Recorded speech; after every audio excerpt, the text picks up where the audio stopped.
Ici message lumière de la famille Myriam. Christ est ressuscité. Alléluia, alléluia. Il est vraiment ressuscité. Alléluia, alléluia.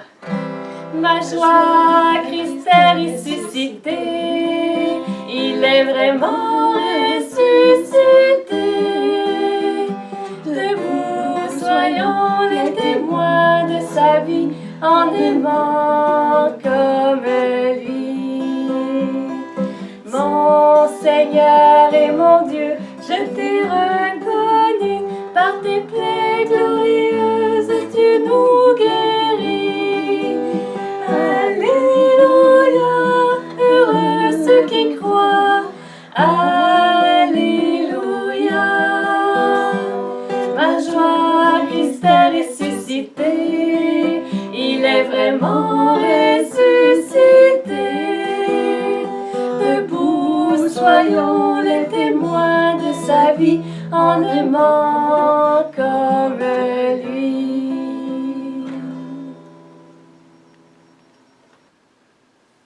Ma joie, Christ est ressuscité.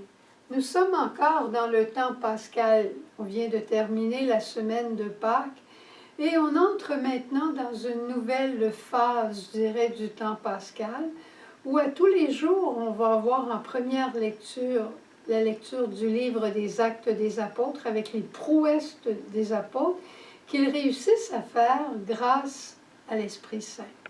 Et on va avoir une lecture assez suivie de l'Évangile de Saint Jean, où on va voir surtout Jésus qui fait des rencontres et Jésus qui invite les gens toujours à aller plus loin.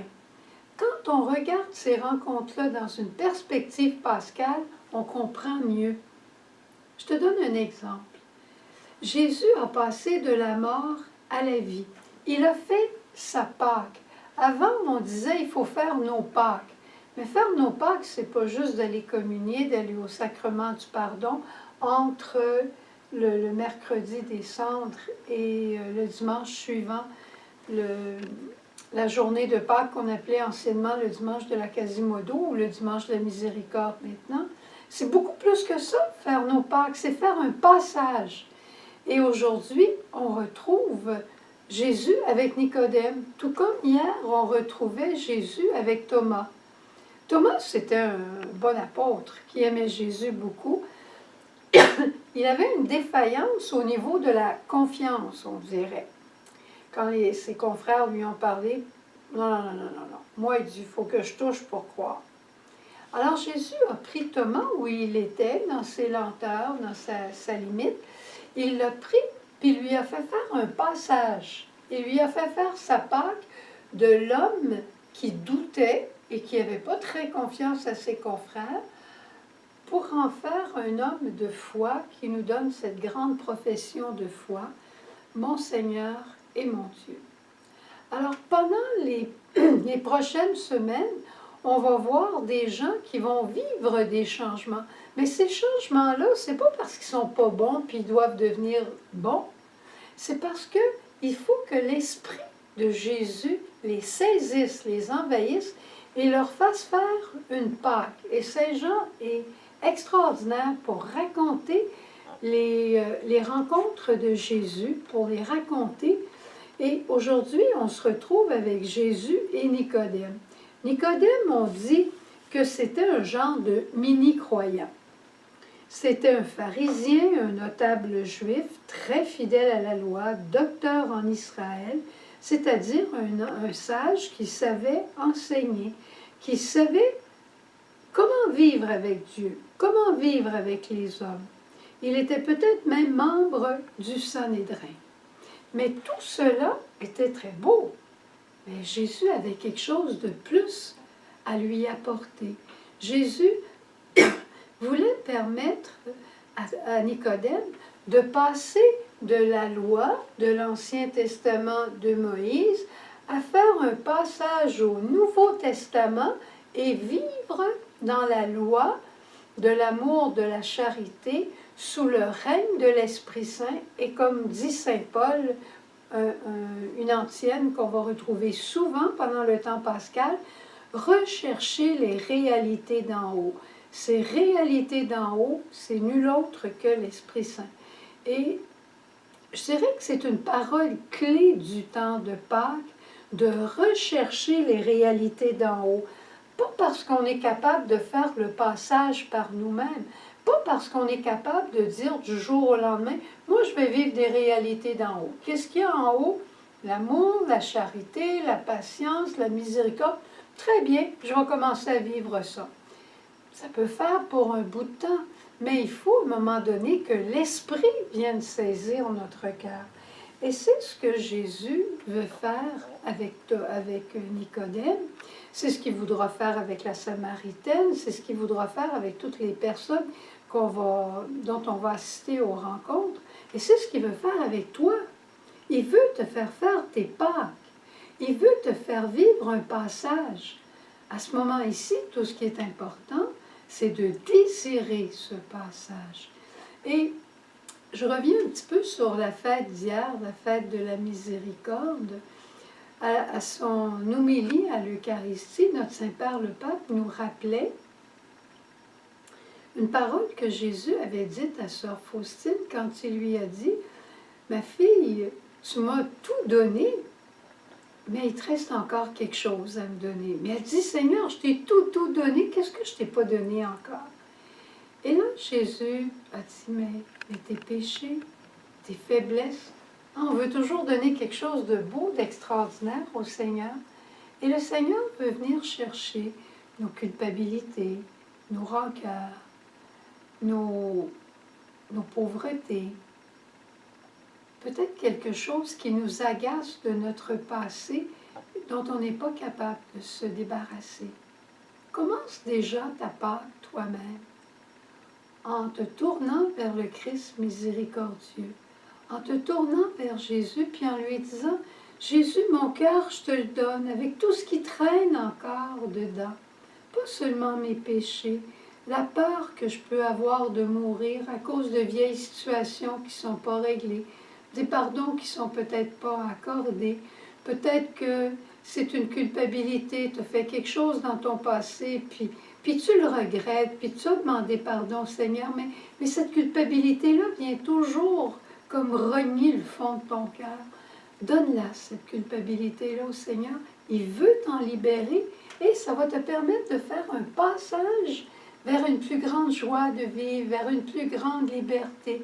Laisse ton passé à sa miséricorde et regarde vers l'avenir en faisant confiance à sa providence. Tu sais, ça c'est déjà une Pâque. C'est une Pâque filiale. Hein? Alors, je te laisse avec ça pour aujourd'hui. On va avoir la joie d'en parler pendant plusieurs jours encore. Et je veux juste te rappeler une petite chose, peut-être que tu savais ou pas. Hier, le dimanche de la miséricorde, Message Lumière sur Internet avait 17 ans. Ça fait 17 ans. J'ai calculé, ou peut-être pas calculé, ça fait 6206 messages écrits en 17 ans. Extraordinaire, hein? Moi aussi, je trouve ça extraordinaire. Mais une chance que l'Esprit Saint est là. Tu sais, je vais te raconter un peu comment on les fait. Ben là, maintenant, on les fait sur vidéo, c'est nouveau, ça. C'est un peu à cause de la pandémie pour être encore plus proche de toi, puis vous apporter à tous un peu plus de joie, puis un peu plus de vie de famille, pour vous dire, vous n'êtes pas toute seule. Mais à tous les jours, je me retrouve dans mon bureau. Le matin, je commence par prier l'Évangile du lendemain. Après, vers la fin de la journée, je me retrouve dans mon bureau. Je commence par me tourner vers mon icône de la Vierge Marie et je la prie et je lui demande de m'envoyer l'Esprit Saint à travers un AV. Et là, je trouve une photo et je commence à écrire le texte. Mais c'est loin d'être fini. Après ça, j'envoie ça à Monique et Jacques. Il faudrait que je les présente un bonjour. Je te montrerai une photo d'eux sous peu. Alors Monique, qui est traductrice de profession, fait les corrections de français pour que tout soit bien en ordre. Et je pense qu'elle est plus qu'excellente. En tout cas, moi, je l'appelle Madame Pointu. Elle n'en passe pas une. Et après ça, il y a Jacques. Jacques, c'est son époux. C'est celui que j'appelle notre docteur en informatique.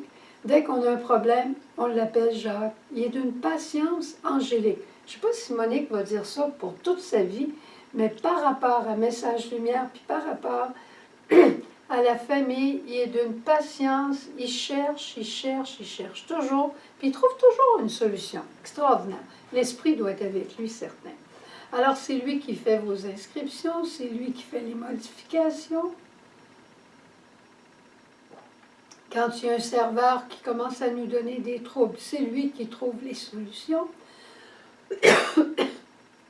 Et après, Jacques fait l'envoi, la distribution, et il garde tous ces textes aussi en réserve. Je pense qu'on fait une bonne équipe. Maintenant, notre équipe s'est élargie, comme tu vois, avec Lise et avec Myriam pour pouvoir faire les vidéos. Mais c'est encore Jacques qui fait les montages vidéo. Alors voilà, je voulais te raconter simplement comment on fait un message lumière et à travers quelles mains tout ça passe avant d'arriver chez toi. Alors je te souhaite une belle journée. N'oublie pas, c'est le temps des passages.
Que Dieu Père nous bénisse et nous garde.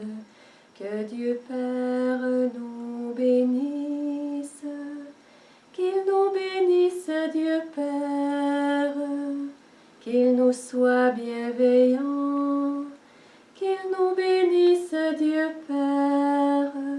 Qu'il nous accorde sa paix. Que Dieu Père nous bénisse et nous garde.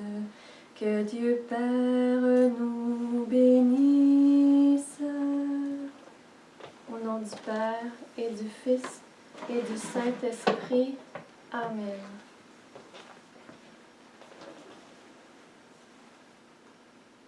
Reine du ciel, réjouis-toi.